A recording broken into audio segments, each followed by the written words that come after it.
What's up, boys and girls? Lunchak here now. I'm back with Wrestlemania 33 preview / predictions. So it's that time again to do this thing.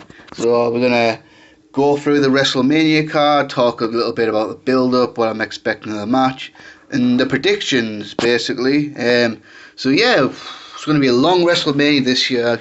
It's gonna be, including pre-show, it's probably gonna be another 7-hour pay-per-view. So hope you guys get a nap in on Sunday at some point, because you're in for a long ride. I mean, Wrestlemania, it's going to be called the Ultimate Thrill Ride, but I would say it's going to be a long and tiring ride, most probably. We've got overall 13 matches, 3 matches on the kickoff show, and then 10 matches on the main card, which I'll get into in a sec. And obviously, we're going to have musical performances as well by Pitbull and Flo Rida, and who knows, we'll probably just get another 20-25 minute rock segment just for the hell of it. So yeah, I'm not, also the night before it's going to be TakeOver Orlando. I'm not really going to bother with doing a preview video for that, because I don't know, obviously the last couple of takeovers, the build up just hasn't been that exciting. But we got 4 announced matches, and I'll quickly go over the predictions here. So we got Tommy N debuting on NXT as Aleister Black will face Andrade Cien Almas. So gonna go with Aleister Black for that one. NXT Women's Championship, Ember Moon versus Asuka. Gonna go with Ember Moon to become the new NXT Women's Champion. Then Triple Threat Tag Team match, Authors of Pain versus DIY versus Revival. Gonna pick the Authors of Pain. And in the main event, Shinsuke Nakamura versus Bobby Roode rematch for the NXT title. Going to go with Bobby Roode to go over. So we're going to go through the 3 kickoff matches first, and I'm assuming this is final now. We've got 3 matches on the pre-show. I think that'll be it. Obviously, who knows, that might change between now and Sunday. But as present, we got the Andre the Giant Memorial Battle Royal, the 4th, it's the 4th one. Started at WrestleMania 30 with Cesaro one. It was on the WrestleMania Kickoff Show 31, which a Big Show won. And then last year at WrestleMania, Baron Corbin defeated Baron Corbin won that match. Now, what I don't like about this, however, when I was going through it and looking through the participants, and I did the maths and counted it, all 30 spots are filled, so there'll be no surprises like last year, like Shaquille O'Neal came in, Diamond Dallas Page, and then I thought it was kind of awesome little random Tatanka appearance. Going to get none of that this year. All 30 spots are being filled, and we have Mojo Rawley, Apollo Crews, The Big Show, Kurt Hawkins, Braun Strowman, Goldust, R-Truth, Primo Epico, Shining Stars, Curtis Axel, Bo Dallas. Yes, they're going to get on WrestleMania, kind of. Jinder Mahal, probably Sami Zayn, which I think a lot of people are annoyed about, but what else was he for him? Fandango and Tyler Breeze, Dolph Ziggler, Rhino, Heath Slater, both members of American Alpha, both Usos, Mark Henry, Sin Cara, Titus O'Neil, both members of the Ascension, Connor and Victor, Kalisto, Aiden English and Simon Gotch, which that's not exactly an impressive lineup, really. I mean, out of 30 guys, you've already really got 3 guys that could potentially win this thing. I mean, they could. So I'm going to go through those 3 guys and make a final prediction. So wildcard prediction could be Sami Zayn. I mean, they could do the underdog route with him. I'll give him a victory here. Obviously, in a battle royal, Big Show's always a favourite in these things. I mean, because it does kind of make sense for a match like that, a battle royal, where the object is to throw your opponent over the top rope for the biggest guy to win there. And of course, Braun Strowman, which I think it's really disappointing in his role at WrestleMania on a kickoff battle royal. I mean, with the work he's put in the last several months, pretty much one of the best parts of Raw over the last several months. Had an awesome showing in the Royal Rumble, had a feud Roman Reigns into Fastlane that ended. I mean, that match should have happened at WrestleMania, but that's another issue for another time. And now he's on this Battle Royal, under the Joint Mario Battle Royal, so kind of sucks at him, but it's not all doom and gloom. I expect his push to probably resume after WrestleMania, I would assume. I'm assuming so anyway, I hope so. I suppose he could restart the Braun Strowman Roman Reigns feud after WrestleMania, maybe. So yeah. And then I'm pretty much for prediction. I'm going to predict Braun Strowman to win the Andre the Giant Battle Royal because, well, wouldn't anything else be stupid, to be honest with you? I mean, surely Braun's a clear favourite to win this match, right? Isn't he? But anyway, so that's that one. Then we got 2 title matches on the pre-show, one from each brand. The final match added to the WrestleMania pre-shows for the SmackDown Women's Championship. It's going to be every available diva on the SmackDown roster, but we only have 6 announced participants, and I'm going to go ahead and assume this is going to be it, because if people say maybe Asuka will debut, but wouldn't that be a bit of a waste debuting a pre-show match? So we got the champion Alexa Bliss, the first SmackDown Women's Champion Becky Lynch, Carmella, Natalya, Naomi. Yes, Naomi returned at the end of SmackDown, and Mickie James, a veteran. So yeah, this should be alright, I guess. I mean, it really is one of those where let's just get all the women on the card and see what happens type thing. Although I do feel like SmackDown's had a far better booked women's division than the Raw one since the brand split, which is ironic since the Raw one has like the big girls, Charlotte, Sasha and Brie Bayley, but yeah, I feel like this one has a bit, this division has a bit more variety to it, and it's been booked a lot better. I mean, Becky Lynch had a solid title reign, really elevated Alexa Bliss over the last several months. I think she's gone on and done really well for herself. So really, started the Elimination Chamber with Naomi defeating Alexa Bliss to become the new SmackDown Women's Champion. However, unfortunately for her, she got injured in that match and had to give up the title because they couldn't guarantee that she was going to be back for WrestleMania, although she is. So they kind of did that. Then obviously Alexa Bliss then became a 2-time Women's Champion. But what I've liked about this, Alexa's had issues. I mean, she got unresolved issues with Becky Lynch, obviously issues with Naomi, and then she had a nice split from Mickie James, who Alexa and Mickie James turned on each other, so that's pretty cool. So you got some decent elements, and you got obviously the champion Alexa. I would say, even though she's not the champion, she's probably the top women wrestler on SmackDown, Becky Lynch. Veteran Mickie James, Natalya, Carmella, oh god, James Ellsworth is going to be on this, but whatever. Then the return of Naomi, a return to the end of SmackDown, so I'm going to assume this is it. Match should be alright. I'm not expecting anything great or anything like that. It's prediction, I'm going to go off a feel-good story of Naomi returning from injury to reclaim a title in her hometown in Orlando, Florida. I mean, Naomi with that fucking sweet, nice ass of hers. Well, so I'm going to have a pin Alexa Bliss to recapture the SmackDown Women's title, because that's where they were going anyway. Naomi title run, it just got cut short due to injury, so it would make sense just to resume that really. And then the last pre-show match, the one that a lot of people are upset about, but come on, are you really surprised? I mean, look, and that's going to be for the Cruiserweight Championship, Neville versus Austin Aries, and a lot of people are like, rah, rah, rah, this sucks on the pre-show. But did you honestly not see it coming? I mean, as soon as this match was announced, I knew it was going to be pre-showed. But yeah, I understand, but I just don't get how people didn't realise this. I mean, I thought it was pretty obvious, to be fair. But yeah, so this is actually done quite well. I mean, obviously, the Cruiserweight division wasn't going well at first. I mean, they were getting no time, fans weren't really caring about it. Then Neville came along with a heel turn and started dominating the Cruiserweight division, and here's one for you boys and girls. In Neville, you have a credible champion putting on good matches and being booked strong. Gee, who would have thought that would have worked, eh?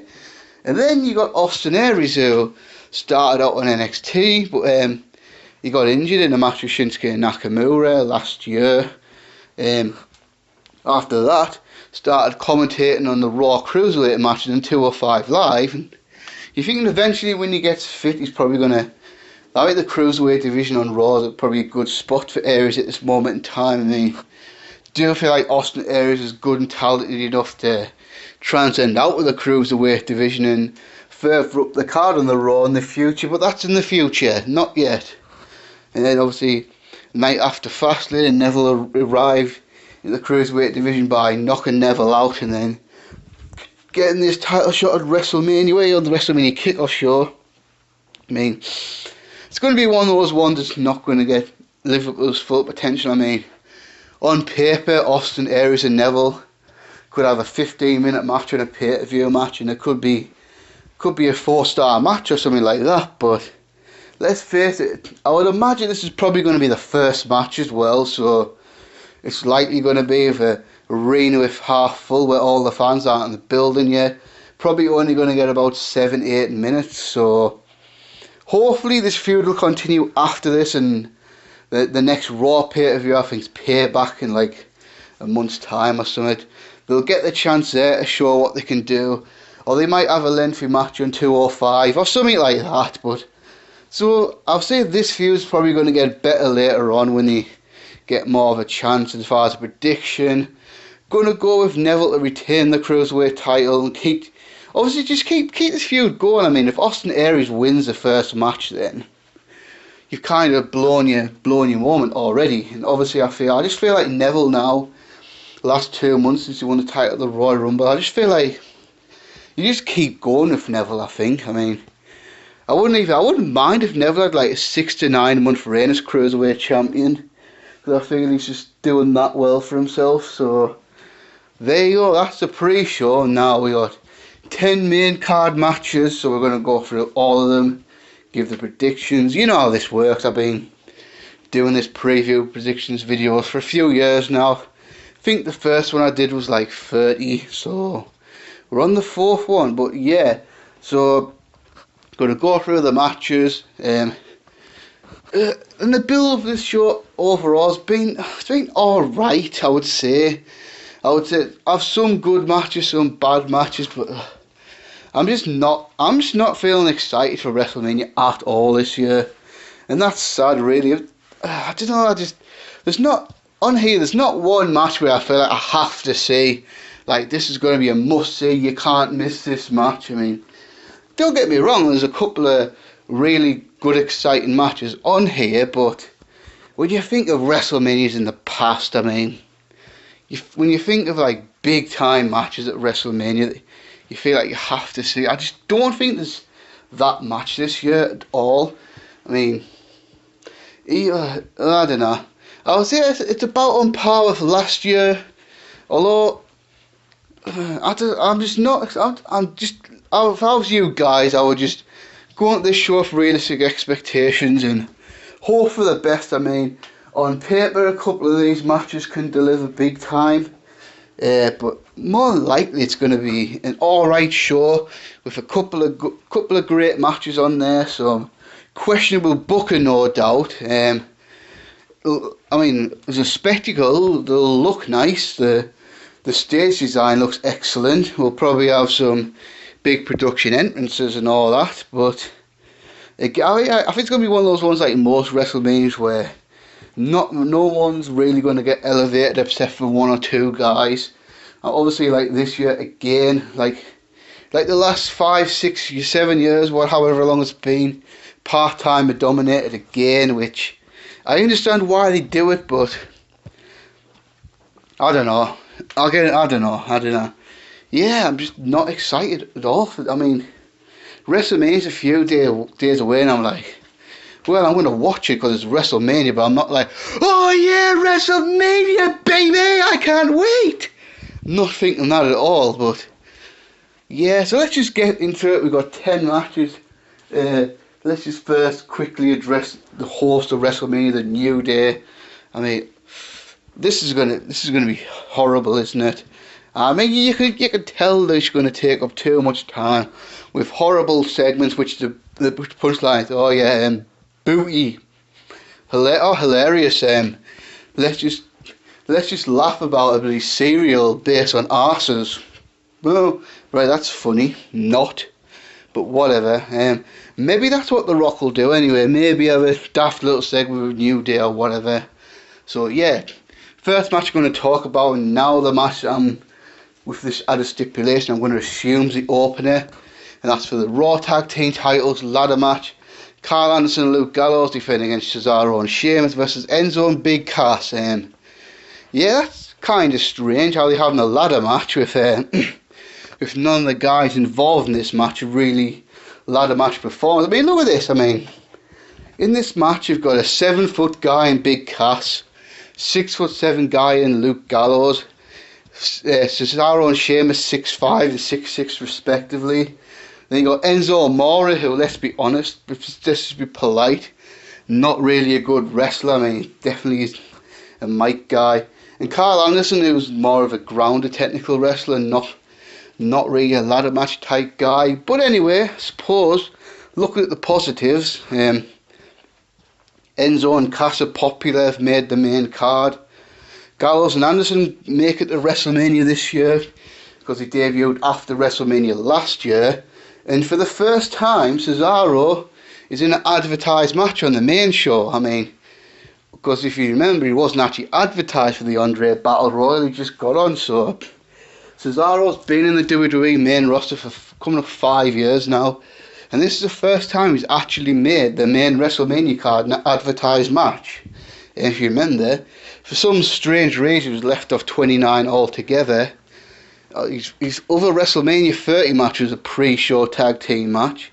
Same with WrestleMania 31. He might have been in the Andre Battle Royal as well that year, I can't remember. And he was injured last year and didn't return the night after WrestleMania 32. So it's good for him that he's actually got on here. Build-up's been okay, I guess. I mean, not really that exciting, to be honest with you. It was a simple Gallows and Anderson were the champions.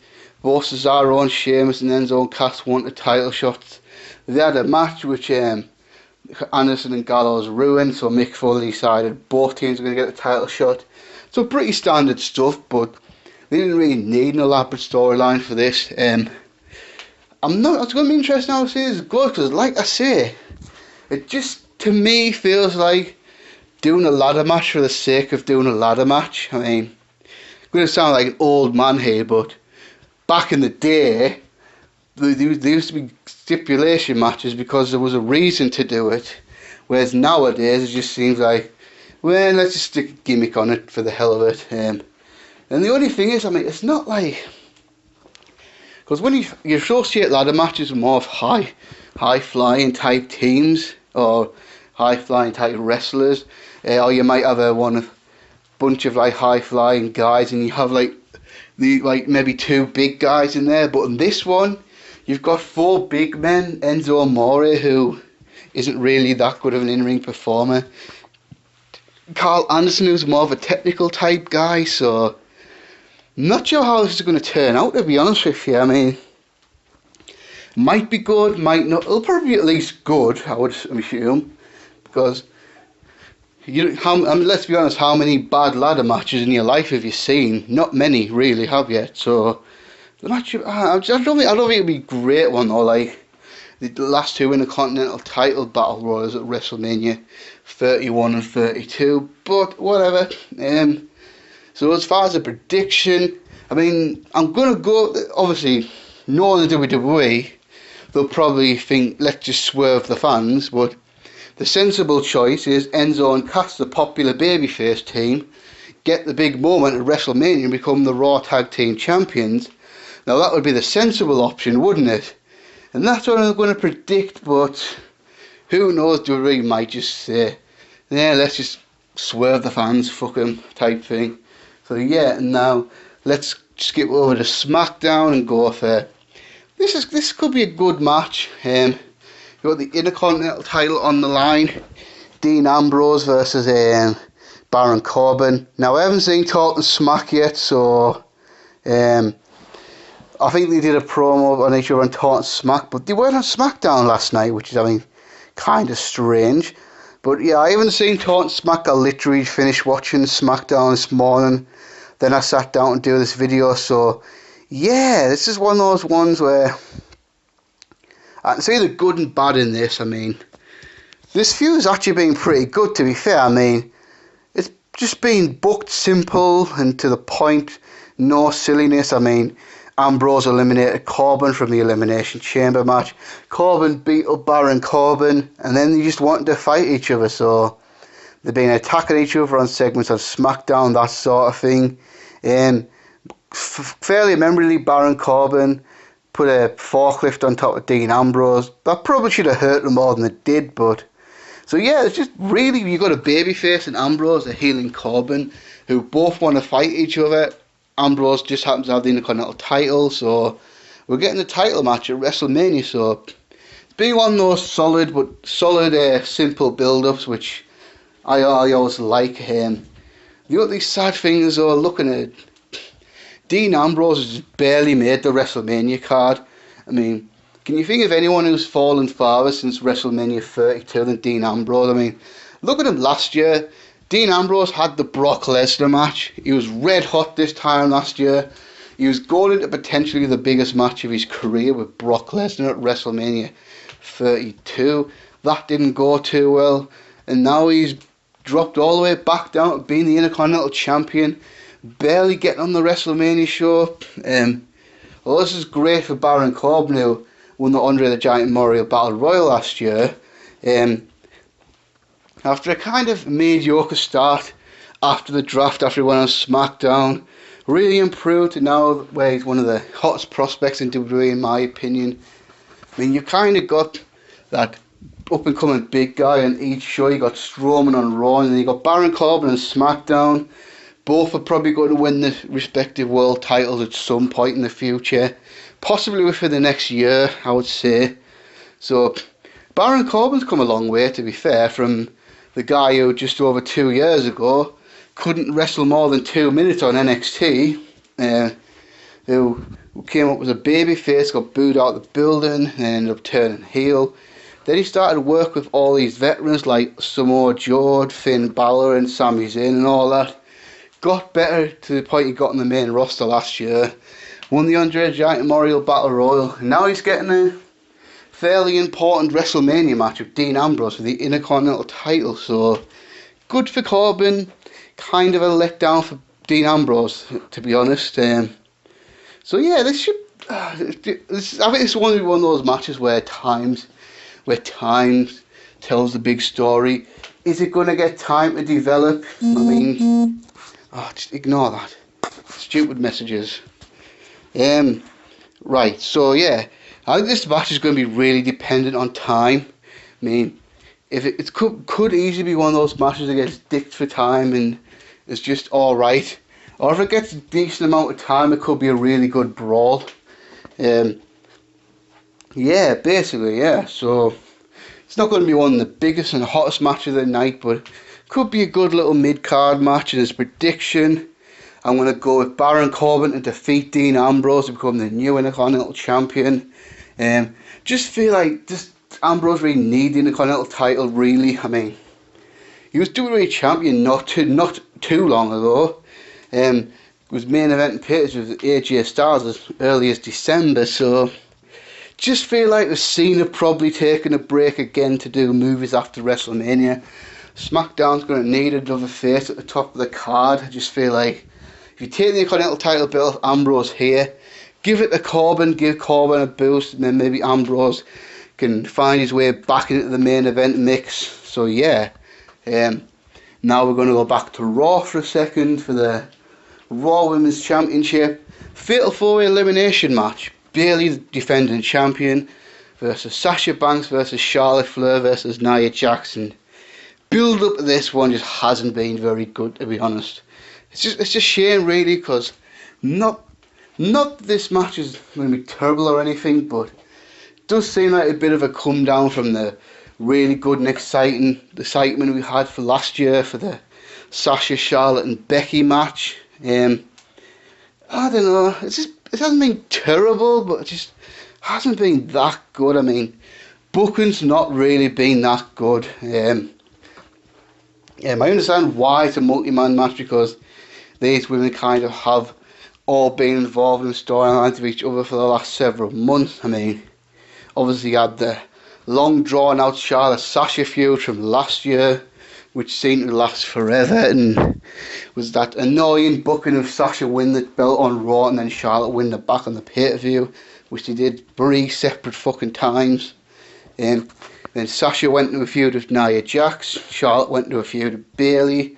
At that point it was assumed that Bayley would probably beat Charlotte for the title at WrestleMania, but then nope, they had Bayley go over on a random Raw in Las Vegas to win the title, so kind of wasted Bayley's big moment there.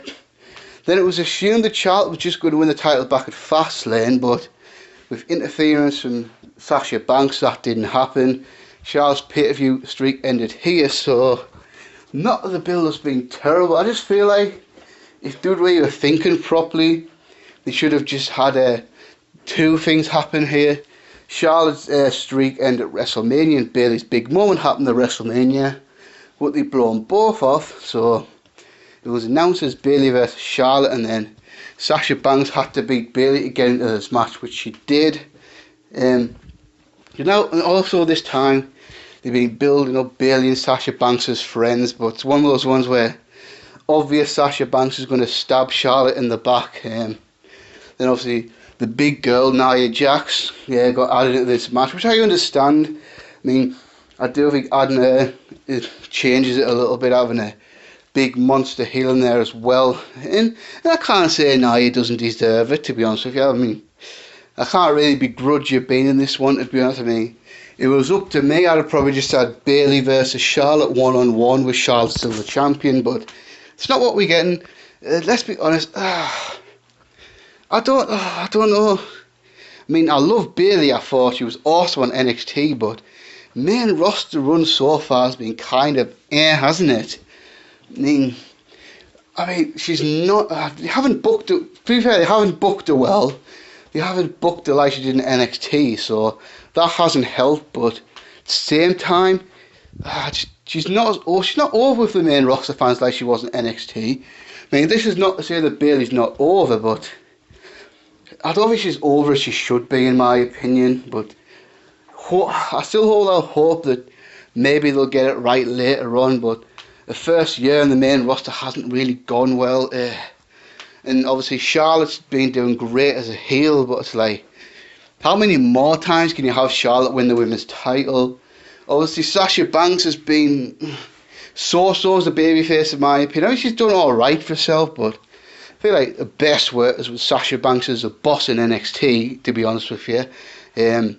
So as far as a match, and obviously now this is an elimination match, which has actually knackered up my predictions, because originally I predicted Sasha Banks to stab Bayley in the back and take the title, but that was a one-fall match that could have worked better. So I'm going to predict it to go down like this, just because of the elimination stipulation. So Nia Jax will go out first. I mean, they'll probably do that spot where they all hit the finishes on Nia Jax, so they barely eliminate her. And then I'm going to predict Bayley to pin Sasha Banks clean for Bayley to Bayley, and that's going to leave Charlotte and Bayley as the last 2 in this match.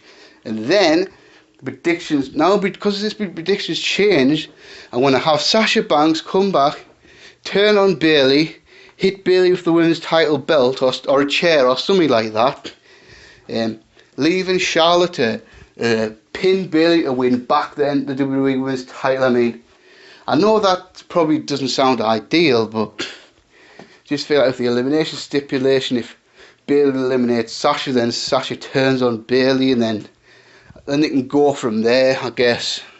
Just feel like that's how they'll do it. I mean, people will probably bitch online about that, but that's how I think it's going to go down. Now, let's stay on Raw for a second with another title match for the WWE United States title, Chris Jericho versus Kevin Owens. And then from a genuinely mediocre WrestleMania build-up all around, this for me is the best build-up match in all of WrestleMania this year. This match has been brewing for a long time now. pretty much since after Owens won the title. This is one of those rare times where WWE's showed patience and actually slowly built up a storyline, because could have easily had them turn against each other last year, maybe go into Survivor Series, or maybe even do it for the Royal Rumble, but they've shown restraint and kept this feud going until they kept the friendship going for quite a while. And then obviously Owens turned on Jericho in early February, so yeah, really, I would say this could be the sleeper match of the night, in my opinion. This is one of those ones that could be the best match of the night. Really do. I mean, I think it's been I feel the build-up's been really good. I mean, obviously around the time of the early early brand split days of Raw, Jericho and Owens are hyping themselves up as friends and all that. That was going pretty well. Then Finn Balor went down for a big injury, and then Kevin Owens unexpectedly became Universal Champion, which I'll talk about more when I talk about the Rollins Triple H build-up. Then him and Jericho made a fantastic duo on Raw, to be honest with you. I mean, they just worked so well with each other. And in the meantime, Chris Jericho got this list and actually got a damn list over. I mean, Chris Jericho, just so talented in my opinion. I mean, age of 46 is still a brilliant performer. I mean, obviously his personality is just fantastic. I mean, another time like Chris Jericho's reinvented himself again.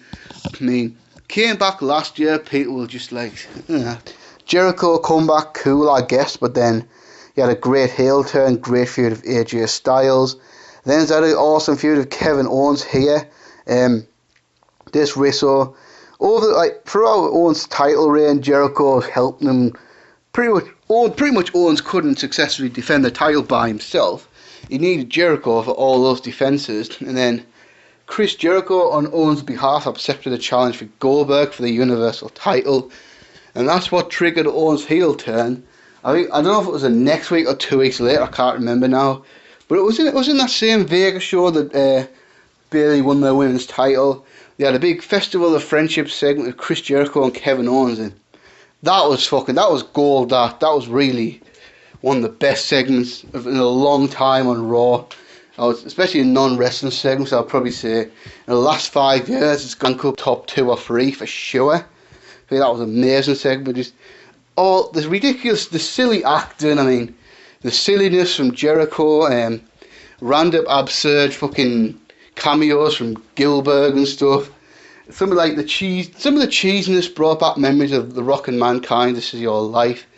And then it turned serious and it was an awesome big reveal where Owens got Jericho present, and it was a list, but it wasn't a list of Jericho, it was a list of KO.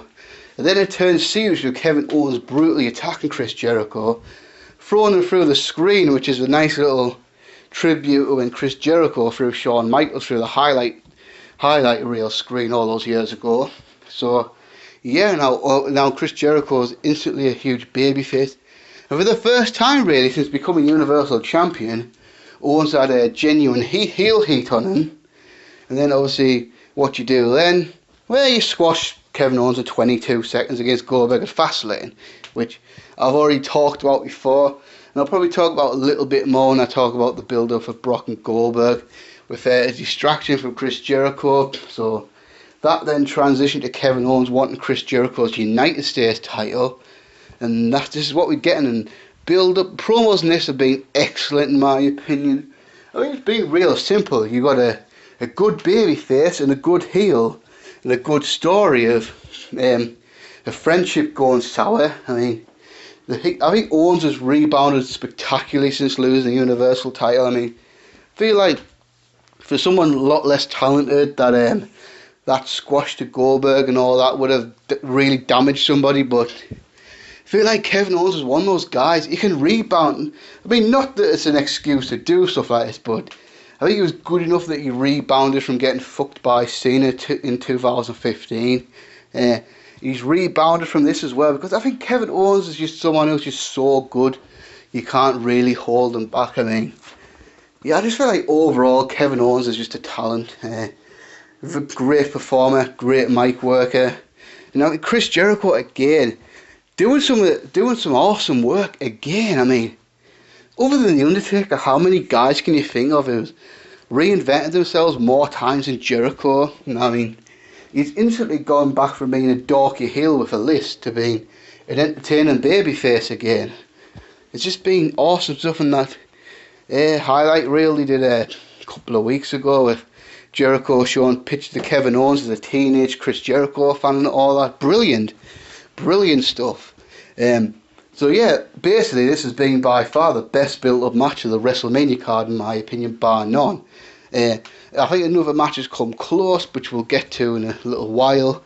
But yeah, awesome. I mean, and hopefully, this is when I'm just hoping gets enough time. Obviously, it's going to be a 5-hour show, but then you got to factor video packages, big entrances, stupid musical performances, stupid New Day segments. So I just hope this gets a good amount of time to have a fulfilling match. If it does, could be potentially the show stealer in my opinion. I mean, yeah, Chris Jericho can't go like he used to, but for his age, he can still go at a damn good level. You know, obviously, this is Kevin Owens' first singles match at a WrestleMania, and obviously Kevin Owens was the champion, had the title taken away from him.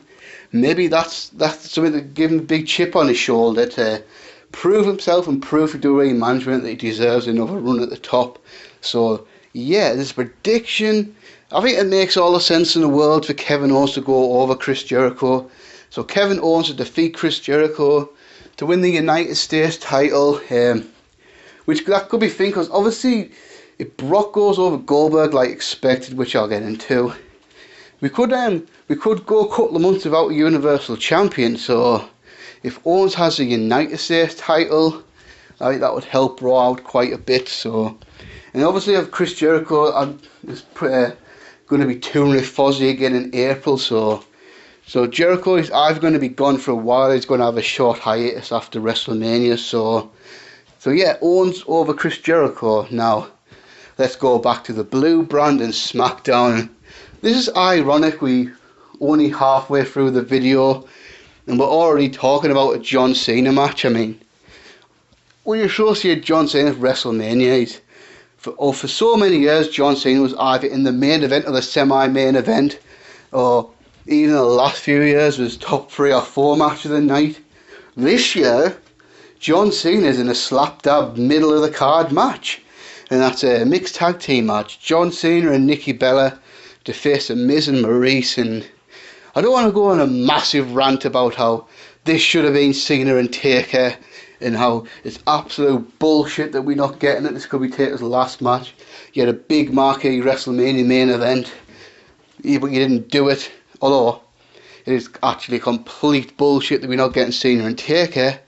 So then you're thinking, well, if Cena's not going to face the Undertaker, I mean, you're going to do something awesome if I'm right.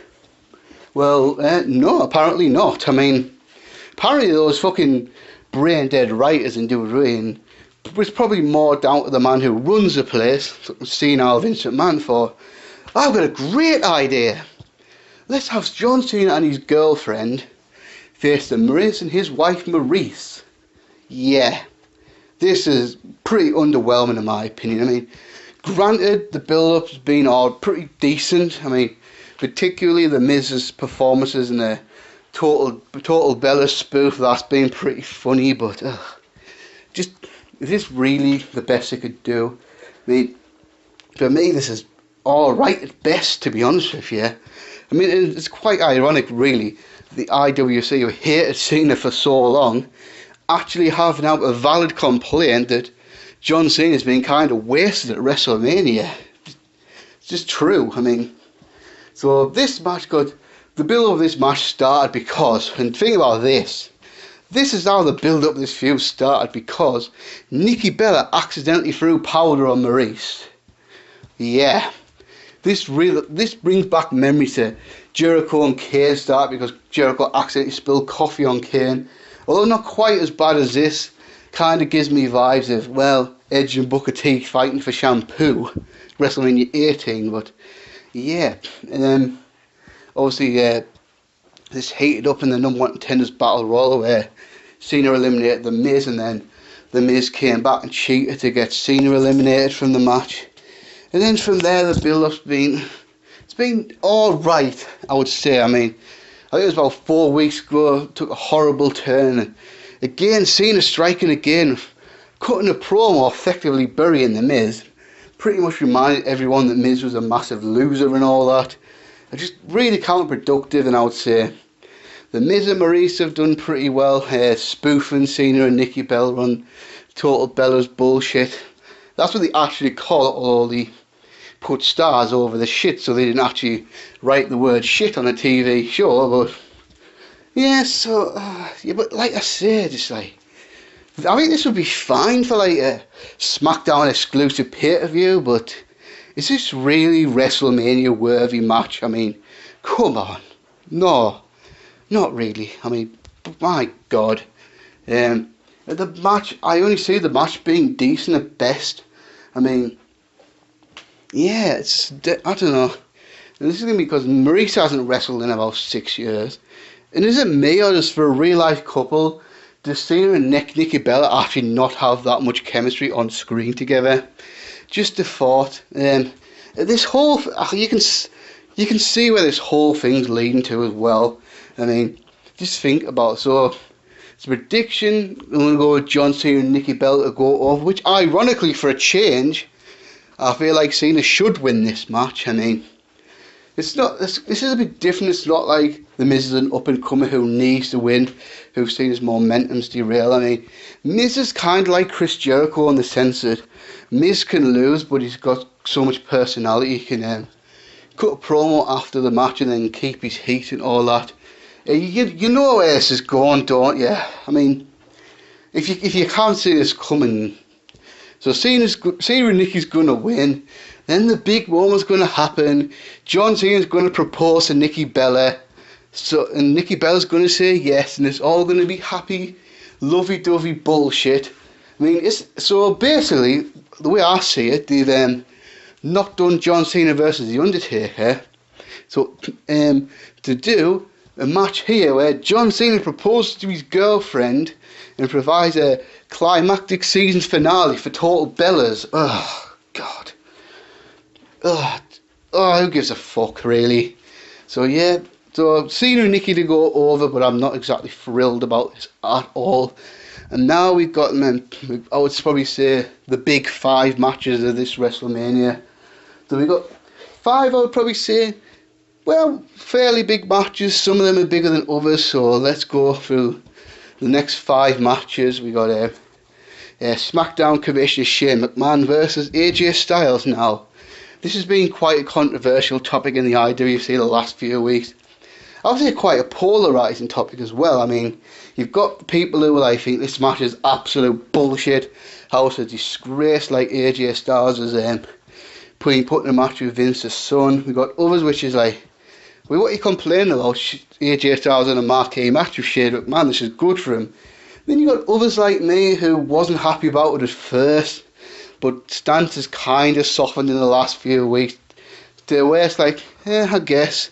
For me, basically, yeah, I don't think this is a terrible match to have, but it was far from my first choice of AJ Styles. I just feel like, yeah, he probably deserved to be going to WrestleMania as WWE champion this year. That never happened. Then after that, you're thinking, well, at least give AJ Styles the opportunity to have one of the best matches of his career at WrestleMania against a guy like Shinsuke Nakamura or someone like that. Obviously, because you look at AJ's last 2 big pay-per-view matches, SummerSlam and Royal Rumble, he was in there with Cena, and he had 2 of the best matches of his career. So, yeah, and also he ended up with Shane McMahon.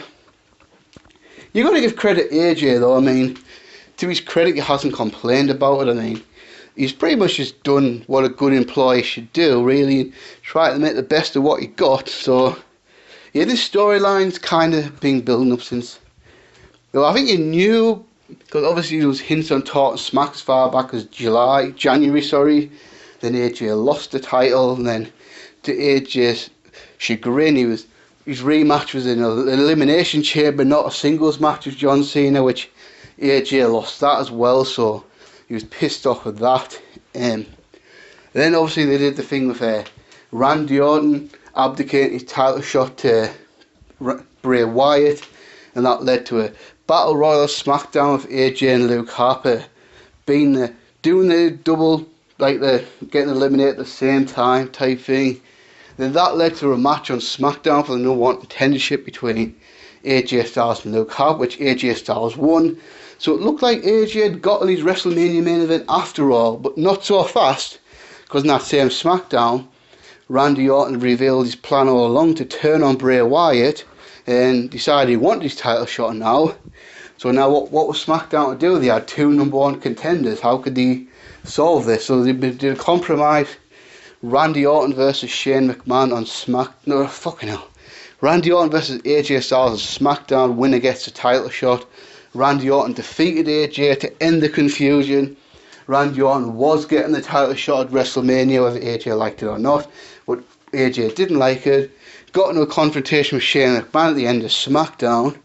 Then the following week, show really heated up with AJ Styles beating the shit out of Shane McMahon in the parking lot, throwing Shane's head through the car window. Then Daniel Bryan fired Shane McMahon from SmackDown, but at the end of the show, Shane McMahon overturned that and declared that AJ Styles doesn't have a WrestleMania opponent. Well, now he does, and it's Shane McMahon, so parts of the build-up are really good, although I do feel like the car thing was... I do feel like Shane made a remarkable recovery, really, from having his head smashed into a car window. I mean, I'll throw any one of your heads through the car window, and then we'll see what happens, type thing. Then the following week they cut... I mean, you got to give it to AJ Styles, he's still cutting good promos, but then they did I just feel like they needed had Shane beating up AJ Styles at the end of SmackDown a couple of weeks ago. And Shane McMahon, for the love of God, will you sort your punches out? I mean, you've been doing this for nearly 20 years now, and you still can't throw a decent punch. I mean, holy fuck. I mean, AJ, honestly, Shane McMahon, I feel like has like the worst punches ever in wrestling history, possibly. Just awful punches. And then now we've got the match in. One thing I feel is a bit strange, obviously, when you think of Shane McMahon's matches, what do you think of? You think of chaos, you think of big bumps, you think of weapons. I mean, obviously most of Shane's good matches came in hardcore style environments, and like tested SummerSlam 1999, the match he had with Vince at WrestleMania 17, probably his most famous match, the awesome Street Fighter Kurt Angle, King of the Ring 2001. But this year we're going to have Shane McMahon and AJ Styles in a normal wrestling match. It's like, really? I mean, but so that's kind of strange, to be honest with you. I mean, you'd think Shane had enough pull to get his match with stipulation, because let's face it, Shane's not really a proper wrestler, is he? Never has been a full-time wrestler. And the matches he has had, for the most part, have been wild brawls with loads of weapons and shit. But so it's going to be interesting, really, to see what he could actually do in a straight wrestling match with, my opinion, the best wrestler on the planet right now, AJ Styles. So it's going to be interesting. I mean, like, it's going to take a huge effort for AJ Styles to make this work. But if anyone can do it, I would say AJ Styles can. So yeah, feel like on paper this could be a show stealer. Obviously, just AJ Styles is just that damn good that I'm sure he'll, on his sheer will alone, he'll be able to get something very good to great out of Shane. So prediction, I mean, surely, I mean, I've said it before, WWE aren't that stupid, but surely they're not that stupid to have Shane McMahon go over, are they? So I'm going to predict Shane McMahon to defeat AJ Styles. I mean, honestly, if they actually have Shane go over, I'll be so pissed off. You won't believe it. Do you know what I'll do, WWE? I'll shout into my phone on a YouTube video. That'll show you. I'll cause real chaos with me on my keyboard when I type those letters on my keyboard, if you do that, then fuck, you're in for some shit. Don't think I won't do it, because I'm big and hard enough. I'm big and hard enough to write mean things on my keyboard. I'll do it. So yeah, and then let's go back. We're going back to Raw now. In the non-sanctioned match, which was finally confirmed last week, Triple H versus Seth Rollins, and I would say say, other than Owens and Jericho, this has probably been the best built-up WrestleMania match, and it's actually quite an accomplishment they've done that considering what happened. So this one actually has a lot of history. I mean, really it has history dating back to 2014 when Seth Rollins split up the Shield and joined Triple H in the Authority, won Money in the Bank, was built up as Triple H's Stephanie's boy, and then won the WWE title at WrestleMania 31. Got injured in late 2015, came back last year, and then ended up turning babyface. So it really started back in late August with Finn Balor went down with his injury. We had a 4-way match to determine the new Universal Champion. Roman Reigns, Seth Rollins, Kevin Owens and Big Cass. Triple H made his first appearance since WrestleMania 32. Pedigreed Roman Reigns. Then surprisingly pedigreed Seth Rollins and helped Kevin Owens win the title. So looked like they were finally going to go with Triple H and Seth Rollins. But then you're thinking, but they've done this in August. However, I'll give them a pass on that, however, because obviously they wouldn't have done that unless Finn Balor hadn't have been injured, because they had Balor to be a Universal Champion for a while. I would obviously think if you hadn't been injured, you probably wouldn't be Universal Champion now. Probably would have lost the title at some point between now and here, but then you figured, alright, this is potentially interesting. Going to be interesting to see what happens with this one, right? Triple H didn't show up the next week. Didn't show up the week after that. A month goes by, no Triple H. Well, you think that he'll come back soon, right? 2 months go by, no Triple H. 3 months. So yeah, we're going months without anything happening, but which I understand because they need to build this as WrestleMania, but kind of made Rollins look like a jackass. I mean, not doing anything about this betrayal for months. It just kind of made him look like a dork. It just seemed like on paper it took him 4 months to find the courage to start calling Triple H out. I mean, I understand why they did it, because they didn't want to blow it all going to WrestleMania, but from a storyline kayfabe perspective, it just kind of made Seth Rollins look like a bit of an idiot. I mean, and the stupid thing is, even most wrestling fans know the score. They know Triple H is one of the big cheeses in the company. They know Triple H is a gorilla every week on Raw, so couldn't have Seth Rollins just attacked Triple H any time, since they were in the same building every week for months. But that's the thing. So early January is when Seth Rollins started calling Triple H out. Now you think, oh, this okay. Now we're getting somewhere. Now it's heating up. Now it's going to be simple. It's going to get challenging. We're going to get this long build up to this great WrestleMania match. One of the most awesome moments happened was TakeOver Orlando, where Seth Rollins invaded that show, called Triple H out on that show. I feel like that was a great move. That was an awesome move. And then they did a thing where Seth Rollins was banned from the Royal Rumble, which again, build-up was going pretty nicely here. And the next night on Raw, Triple H finally came out and addressed this Rollins shit.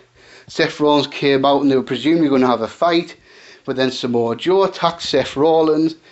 Triple H had hired Samoa Joe to beat Seth Rollins up. Then in the ring, he went for the choke. However, Seth Rollins went down awkwardly and fucked his knee up again. So the same knee that got injured in 2015 had been re-injured. I was like, oh fuck no, we're 2 months out from WrestleMania and Seth Rollins tore his knee again. Shit. So at that point, it was like, you can't really blame WWE now, because how could they realistically promise you a match at WrestleMania when they didn't when they weren't sure that the status of Seth Rollins was going to be. And that's kind of how it was. I mean, they've really been, over the last several weeks, it's really been touch and go as to how this was going to go. So I'll give WWE credit. I mean, I think under the circumstances, the fact that Seth Rollins got injured 2 months ago, and it hasn't been a given that he would be back in time for WrestleMania, the build-up of this match is probably the best it could have been. So it looked like for a while. So they were pretty much, when they were talking in promos, they would talk about having a confrontation at WrestleMania.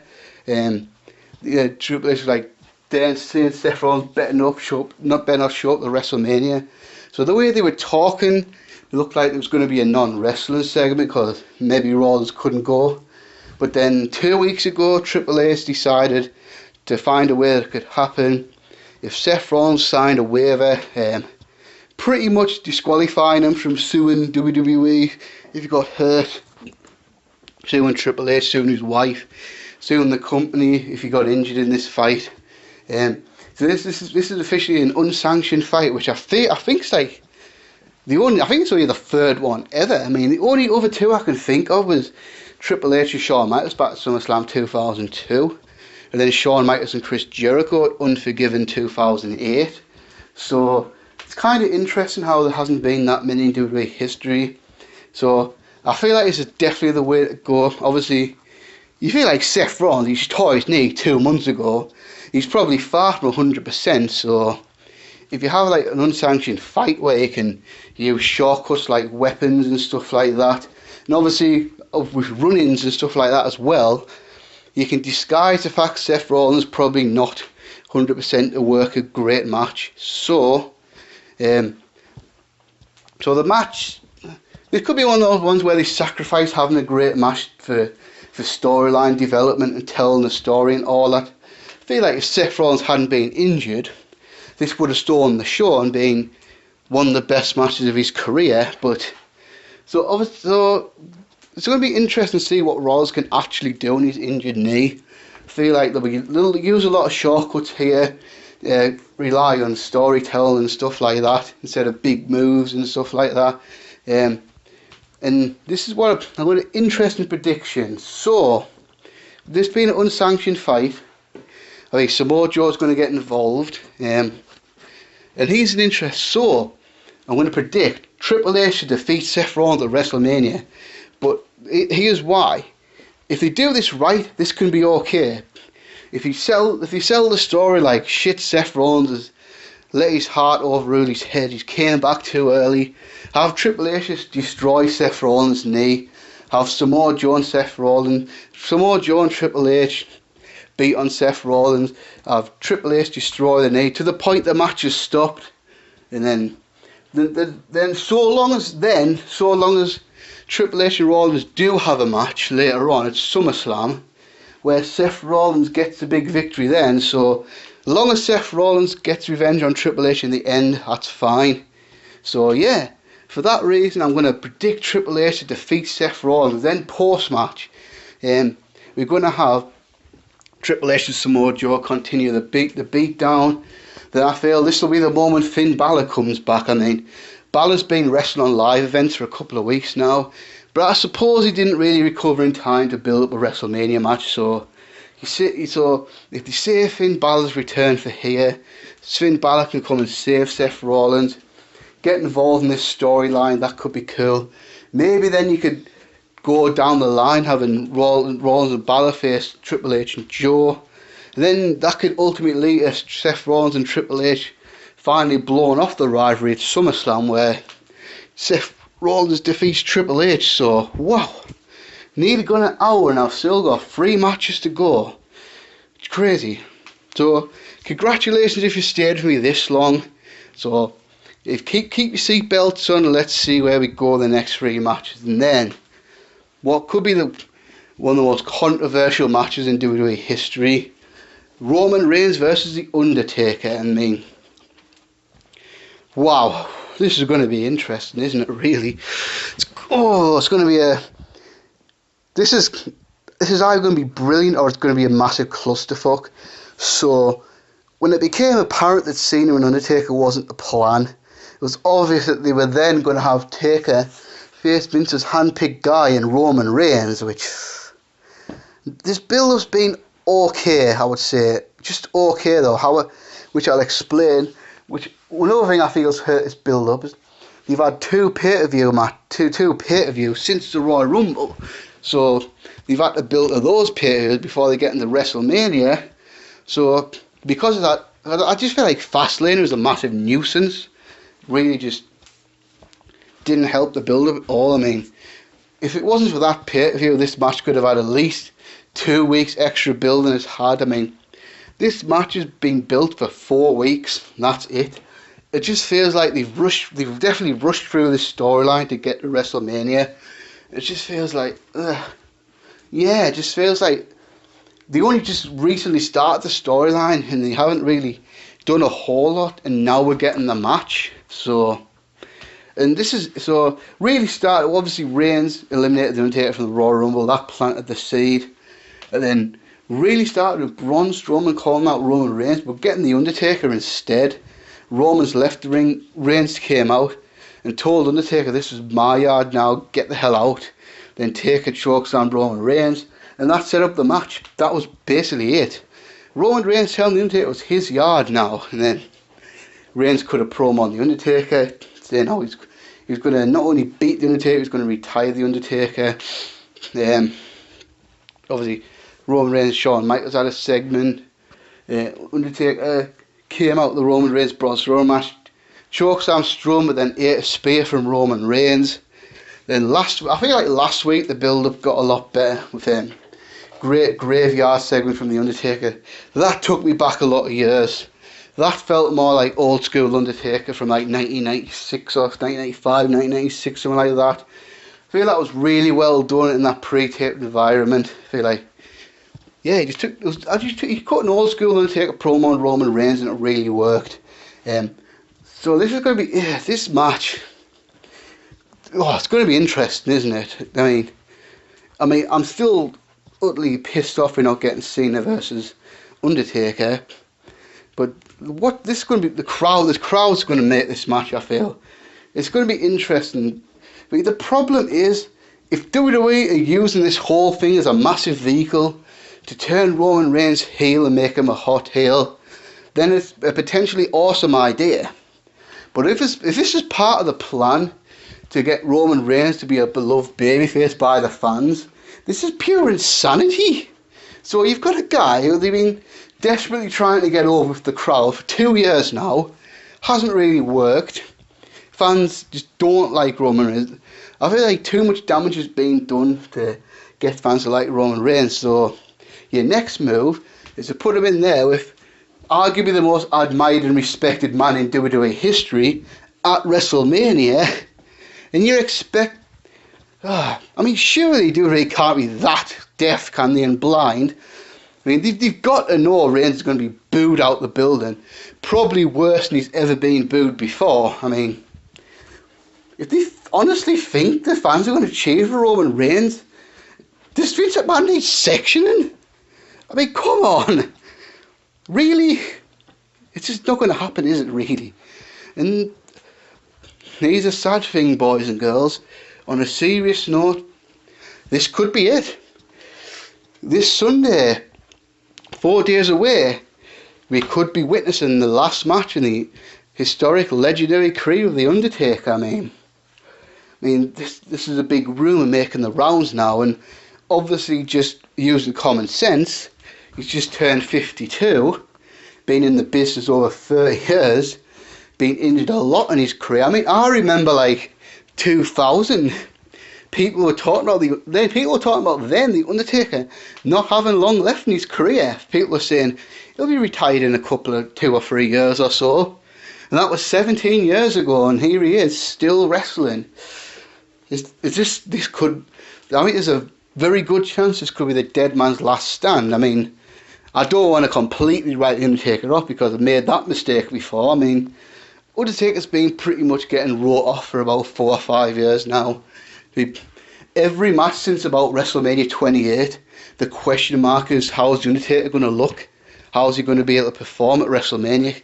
Will he be able to? Will he be able to go? And then obviously, this just got what's the word?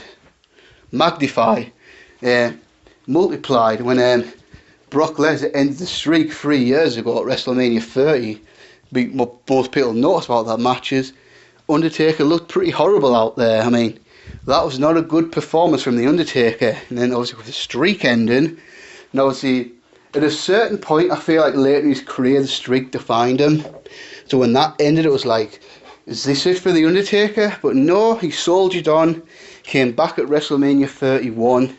Had a couple of matches with Brock in 2015.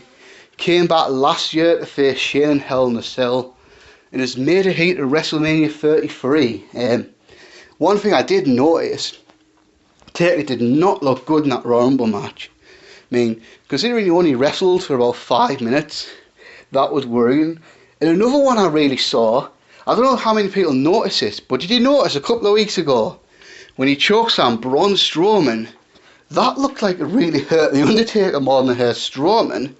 And then he took the spear, which that really looked uncomfortable as well. So I think just from a physical standpoint, this could be the end of the Undertaker. And boys and girls, if that's the case, if this is the last time you're going to see the Undertaker, this is truly an end of an era. I mean, I've been watching wrestling for 25 years nearly, and the one guy that's always been there in WWE's been the Undertaker.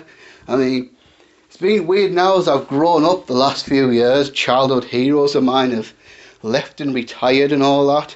And not just in wrestling, but in football as well. I mean, obviously Alex Ferguson retired as Man United manager in 2013. Then the players I grew up watching, like Giggs, Scholes, Beckham, Gary Neville, all retired. And then going back to wrestling, Shawn Michaels retired not long ago.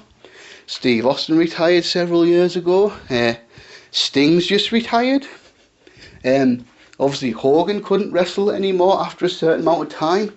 So I feel like Undertaker's really the last remnant of my childhood still out there. And when he goes, the link to that past era is going to be gone. I mean, it's going to be weird. It'll be weird if he retires this year. Put it this way, WrestleMania 34 is going to be weird.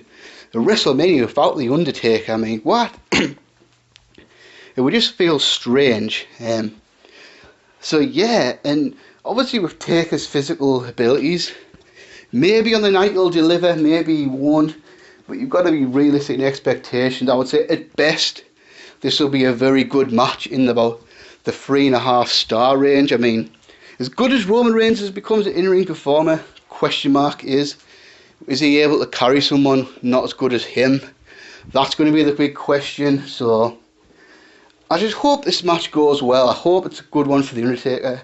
If it's his last match, I'd be really upset if he went out on a whimper in an awful match. So yeah, we'll see. It's just, yeah, if Taker does retire, that'll be bittersweet. It'll be, I suppose, in a way, it'll be like, at least he retires now before he completely falls off the pace. But it'll be sad to see him go, and I think wrestling fans will miss him when he's gone.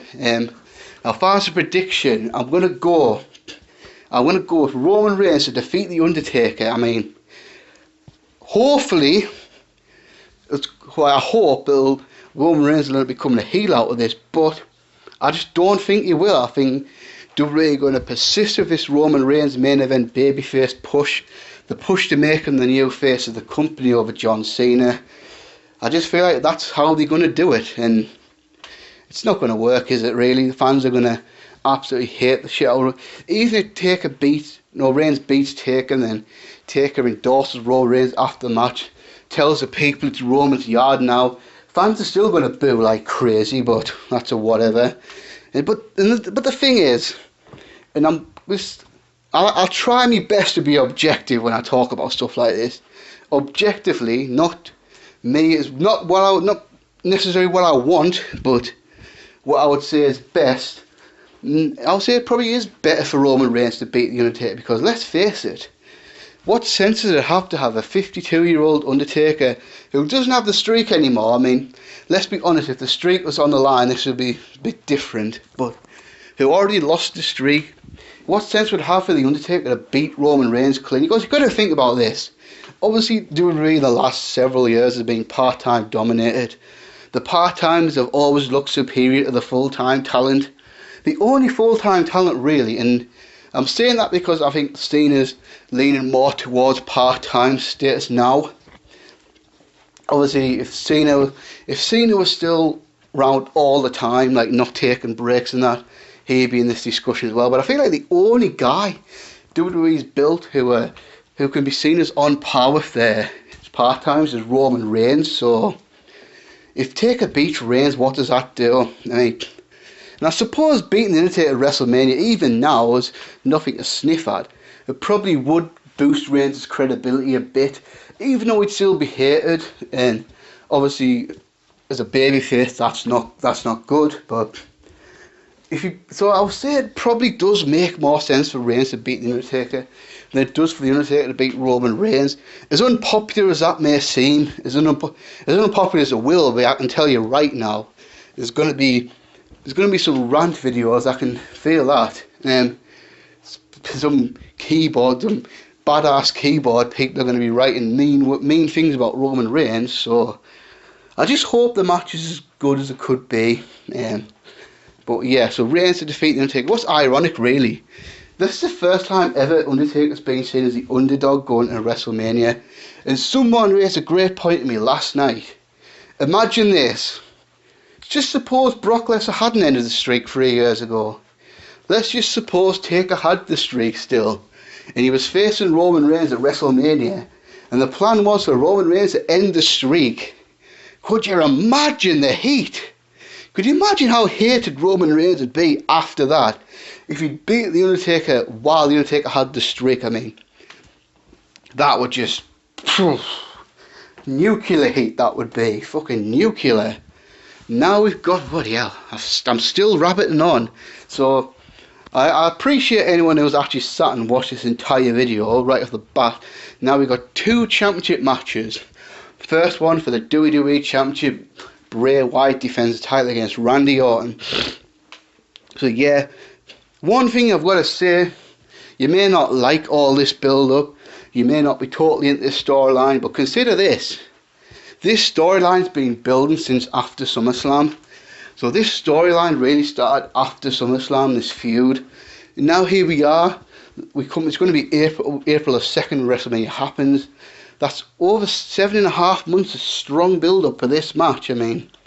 So it's been a long road, I would say. Some bumps in the road, I would say. This build-up has had its moments. I mean, I wouldn't say it's been fantastic build-up. I mean, there's been some good points and some bad points, basically.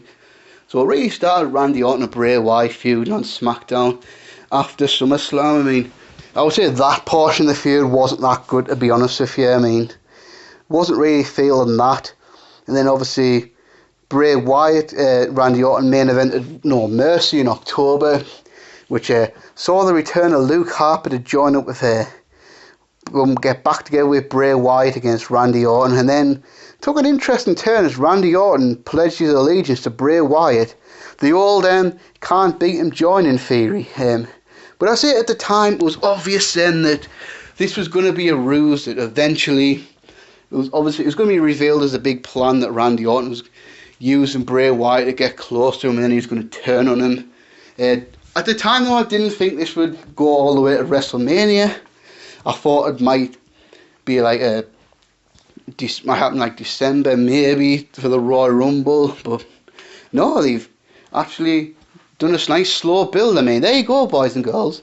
In an era where people say you can't build long-term storylines, well, with this and the Kevin Owens-Chris Jericho feud, and to an extent Triple H and Seth Rollins, WWE's proved that you can actually pull it off. So it even got to the point where Orton and Wyatt won the SmackDown Tag Team titles. Can't remember, was that TLC? Yeah, it was TLC, wasn't it? But yeah, I can't even remember there. I had to think about that. But yeah, Orton and Wyatt were the SmackDown Tag Team Champions, but they did the Freebird rule with Luke Harper, so any 2 out of the 3 Wyatt family members can defend the titles, and then Luke Harper was slowly getting pissed off at Orton. He didn't trust Orton. He tried to tell Bray multiple times not to trust Randy Orton. Don't trust the Viper. He's a snake. Just let Luke Harper breaking away from the Wyatt family. Bray Wyatt had kicked him out of the Wyatt family, turning Luke Harper face. So it seemed like Bray had betrayed his brother in favour for Randy Orton, and then Royal Rumble happened, and then Randy Orton won the 2017 Royal Rumble to earn the WWE title shot at WrestleMania 33. So it was like, well, it looks like Bray Wyatt's going to win the WWE title then, which he did at the Elimination Chamber, which is about 2 years too late. But he got there in the end. I mean, Bray Wyatt got to be WWE champion in the end, but it took about 2 or 3 years of frustrating booking for him to get there. But he got there, so better late than never, I suppose. So yeah, now it was on Randy Orton versus Bray Wyatt for the WWE Championship at WrestleMania. Wyatt family member versus Wyatt family member. Although, was it? The next SmackDown, Randy Orton said as long as he wouldn't fight Bray Wyatt for the WWE title, so Randy Orton stepped down as number one contender, abdicated his number one contendership right at WrestleMania. So like Bray Wyatt was a champion, SmackDown had no number one contender for WrestleMania. So this is where the storyline got a little bit muddled in my opinion. I just feel like it got a bit off. So you think at that point, Luke Harper was actually starting to make a name for himself. I mean, Harper's popularity was gaining, he was putting in good performances, cutting some good promos.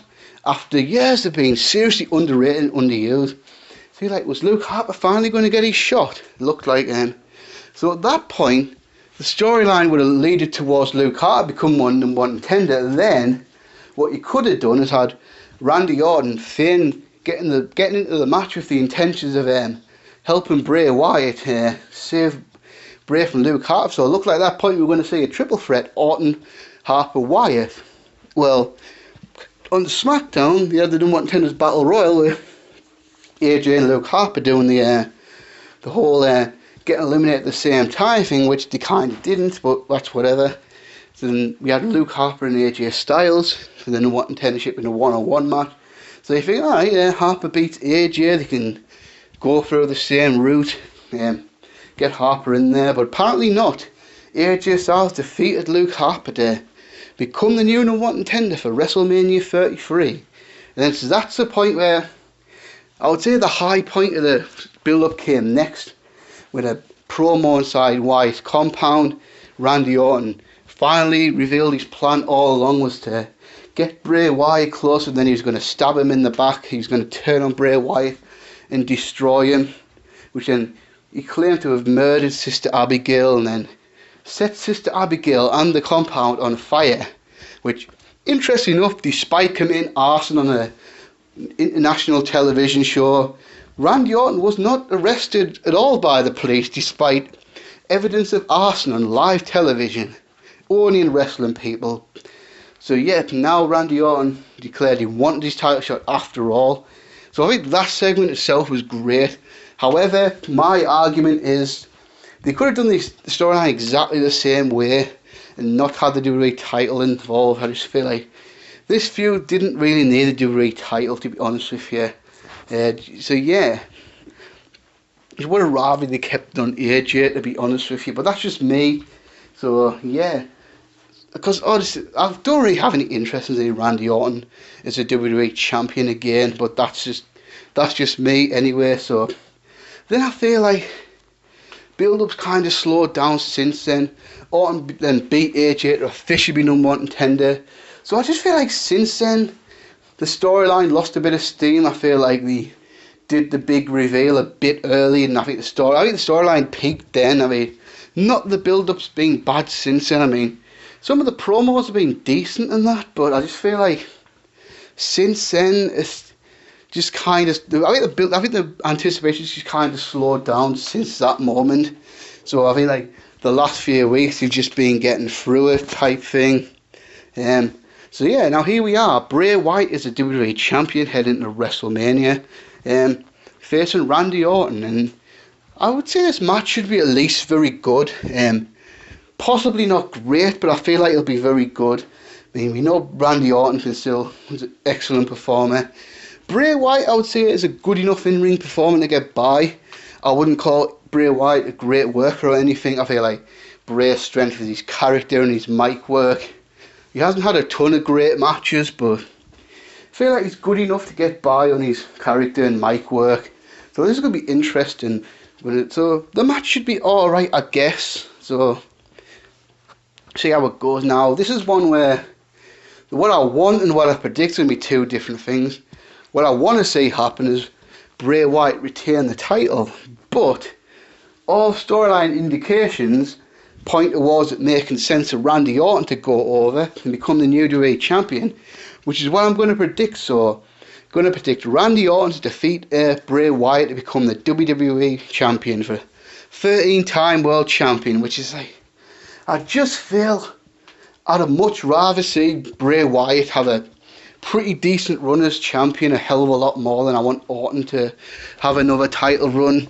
I just feel like I've seen Orton be champion enough in my life that I have no real desire to see that again. I mean, being a 12-time champion already, so did he really need a 13th title run? Not really, in my opinion, but I feel like that's what we're going to get. And I just feel like if Bray Wyatt has a 7-week title reign only for it to terminate at WrestleMania, then it just suppose he loses a couple of rematches to Orton, would that not just be another false hope of Bray Wyatt and another down for him in his career? I just feel like not the best way to go in my opinion, but I feel like that's how they're going to go. Randy Orton to defeat Bray Wyatt to become the new WWE champion. Now, we're nearly there, guys. We're nearly at the end.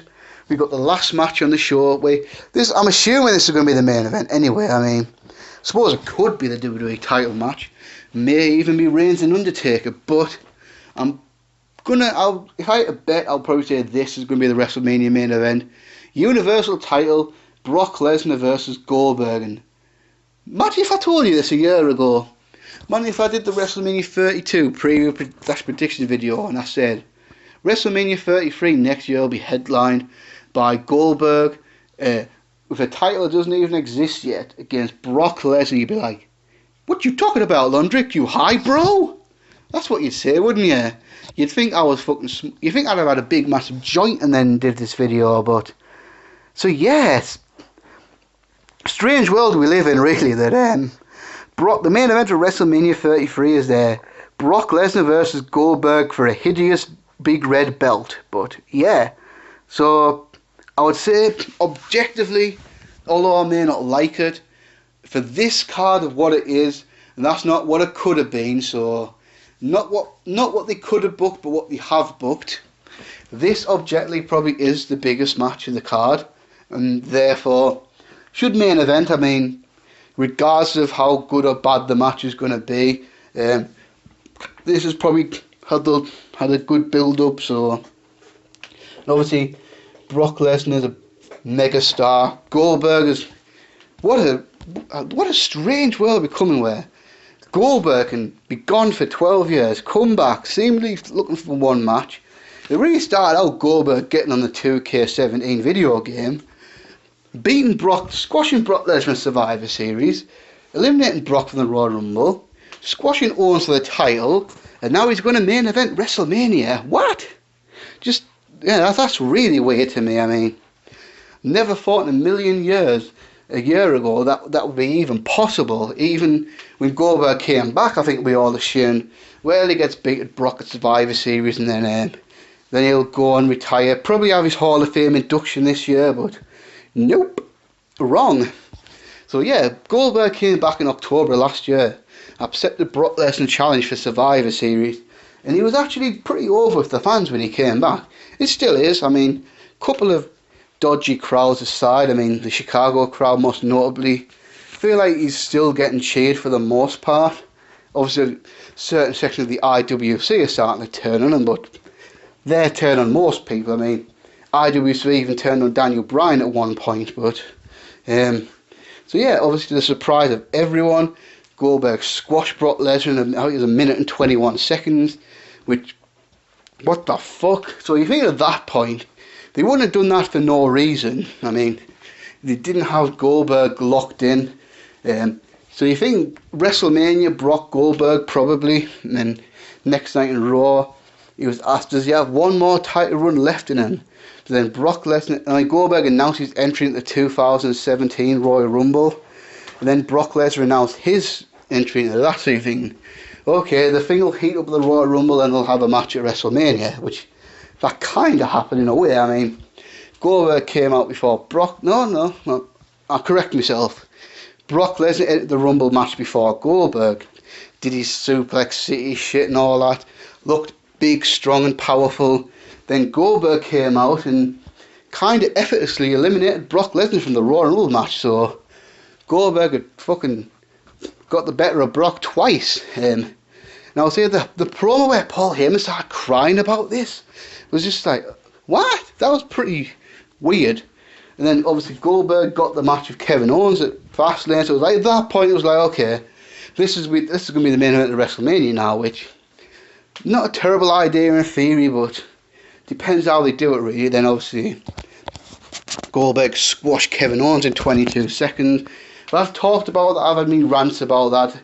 I just feel it would have been better if Owens and Goldberg had an actual match before Goldberg won the title. I mean, it's not the result I disagreed with. I mean, I agreed with Goldberg getting the title face Lesnar at WrestleMania, but didn't agree with how they done it anyway. I feel like they could have done the exact same finish if they had a 10 to 12 minute match. I mean, especially with Kevin Owens in there. I mean, Owens could have done most of the work really and carried Goldberg through something presentable, but it's not what they did. And then, so yeah, now we got 4 weeks of decent build-up, I would say. Probably being slightly blighted by both not being there all the time, and I think that's a potential. That's one of the negatives of having part-timers dominate WrestleMania. They're not there all the time, so sometimes the build-ups of these matches can be like, yeah, with certain guys not being there all the time. So, although I think the video packages have been very good, they've done a very good job building the feud up with video packages. I think the last segment of Raw was pretty much what it needed to be. They gave away a little confrontation without giving away too much. Although I do feel like they've kind of made it obvious now that Brock Lesnar's going to win. I mean, if you have Goldberg squash Lesnar at the Survivor Series, eliminated from the Royal Rumble, Goldberg got the better of Brock on the go-home show at WrestleMania, they kind of put themselves in a hole where Brock has to go over, right? Or, I mean, surely Brock Lesnar has to redeem himself and defeat Goldberg in this match, right? So that's what I'm going to go for. I'm going to go for Brock Lesnar to defeat Goldberg to win the Universal Champion. The only question is, how is Brock going to win?